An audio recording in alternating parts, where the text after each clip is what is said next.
I mean, like going back to like the Beatles, like I listen to them differently now that I've had, you know, years of playing music.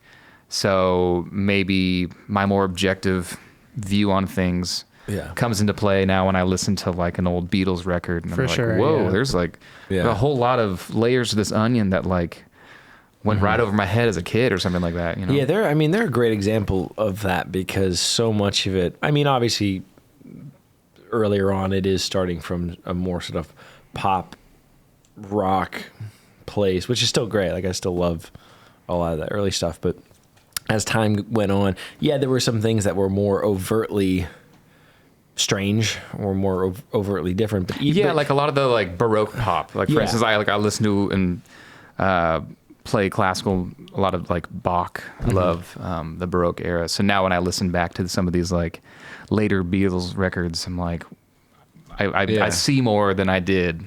So maybe that'd be my answer. Yeah, I mean, like and I think the Beatles are a very good representation of that. Like there is music out there that can seem on the surface very it's very palatable, and it's great music, and you think, oh, this is a great melody, I love it, I'm kind of like dancing along to it. But then, like you said, as you kind of peel the layers back to the onion, you realize, oh wow, there's a lot more here. And that's a very, very hard thing to do.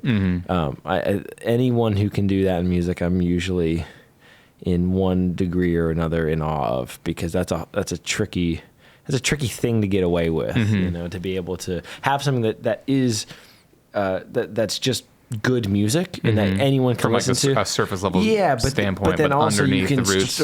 You can kind of pick it apart and think, oh wow, like I'm kind of blown away by this. Like there's something more interesting to me about that than something that is maybe on the surface more complicated. And don't get me wrong, that stuff's cool, and there's a special place in my heart for some of that stuff too. But it's just a different kind of thing. And the stuff that can make things seem simple, that's, I think, as I get older, the stuff that I'm more impressed by. Because like less is more, but there's a little more profoundness to it. Hey, did you like that clip? Pretty fun, right? If you liked it and want to see more of it, subscribe to the channel. You can also subscribe to our main channel where we have the full podcast.